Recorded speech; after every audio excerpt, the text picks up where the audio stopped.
Hi ಎಲ್ಲರಿಗೂ welcome back to my channel. ಇವತ್ತು ನಾನು ಸಿಂಪಲ್ ಆದ ಬೇಳೆ ಸಾಂಬಾರನ್ನು ಮಾಡಿ ತೋರಿಸ್ತಾ ಇದ್ದೀನಿ. ಹೋಟೆಲ್ನಲ್ಲಿ ಮಾಡುವಂತಹ ಬೇಳೆ ಸಾಂಬಾರು ಮಾಡೋದು ಹೀಗೆ ಅಂತ ಹೇಳ್ಕೊಡ್ತಾ ಇದ್ದೀನಿ. ಅದಕ್ಕಿಂತ ಮುಂಚೆ ನೀವು ನನ್ನ ಚಾನಲ್ಗೆ ಹೊಸಬರಾಗಿದ್ದರೆ ಪ್ಲೀಸ್ ಚಾನಲನ್ನು ಸಬ್ಸ್ಕ್ರೈಬ್ ಆಗಿ ಹಾಗೂ ಆಲ್ ಅನ್ನು ನೋಟಿಫಿಕೇಷನ್ನ ಸೆಲೆಕ್ಟ್ ಮಾಡ್ಕೊಳ್ಳಿ. ಮೊದಲಿಗೆ 1 ಲೀಟರಷ್ಟು ನೀರನ್ನು ಹಾಕಿ ಅದಕ್ಕೆ ಈರುಳ್ಳಿ, ಟೊಮ್ಯಾಟೊ, ಕೊತ್ತಂಬರಿ ಸೊಪ್ಪು, 1 ಹಸಿರು ಮೆಣಸಿನಕಾಯಿ, ಉಪ್ಪು, ಅರಿಶಿನ ಹಾಗೂ ಕೊತ್ತಂಬರಿ ಸೊಪ್ಪನ್ನು ಹಾಕಿ 1.5 ಕಪ್ಪಷ್ಟು ಬೇಳೆಯನ್ನು ಹಾಕಿ ನಂತರ ಅರ್ಧ ಕಪ್ಪಷ್ಟು ಎಣ್ಣೆಯನ್ನು ಹಾಕಿ ಕುಕ್ಕರನ್ನು ಲಿಡ್ ಕ್ಲೋಸ್ ಮಾಡಿಕೊಂಡು 4 ವಿಷಲ್ ಬರೆಸ್ಕೊಳ್ಳಿ. ನಂತರ ಸ್ವಲ್ಪ ತೆಂಗಿನಕಾಯಿನ ತಗೊಂಡು ಅದನ್ನು ರುಬ್ಕೊಂಡು ಇಟ್ಕೊಳ್ಳಿ. ಈಗ ಚೆನ್ನಾಗಿ ಬೇಳೆ ಬೆಂದಿದೆ. ಇದು ಬೇಳೆ ಬೆಂದಿರೋದ್ರಿಂದ ಬೇಳೆ ಮಸಿಯುವಂಥ ಅಗತ್ಯ ಇಲ್ಲ. ಚೆನ್ನಾಗಿ ಬೇಳೆ ಬೆಂದಿದೆ. ಈಗ ಇದರಲ್ಲಿ ರುಬ್ಕೊಂಡಿರುವಂತಹ ತೆಂಗಿನಕಾಯಿನ ಹಾಕಿಬಿಟ್ಟು ಕುದಿಯಲು ಬಿಡಬೇಕು. ಇದೊಂದು 2 ಅಥವಾ 3 ಕುದಿ ಬರಬೇಕು.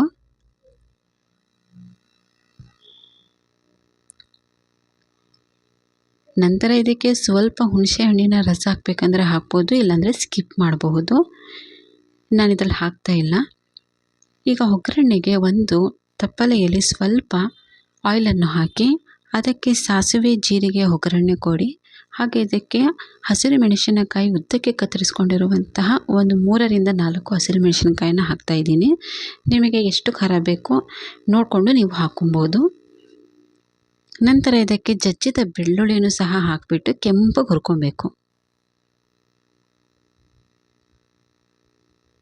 ಇದು ಕೆಂಪು ಹುರ್ಕೊಂಡಾದ್ಮೇಲೆ ಬ್ಯಾಡಗಿ ಮೆಣಸಿನಕಾಯಿಯನ್ನು ಸಹ ಹಾಕಬೇಕು. ಹಾಗೆ ಸ್ವಲ್ಪ ಕರಿಬೇವು ಸೊಪ್ಪನ್ನು ಸಹ ಹಾಕ್ತಾ ಇದ್ದೀನಿ. ಒಗ್ಗರಣೆನ ಚೆನ್ನಾಗಿ ನೀವು ಫ್ರೈ ಮಾಡಿದರೆ ಮಾತ್ರ ಸಾಂಬಾರು ತುಂಬ ರುಚಿ ಆಗುತ್ತೆ.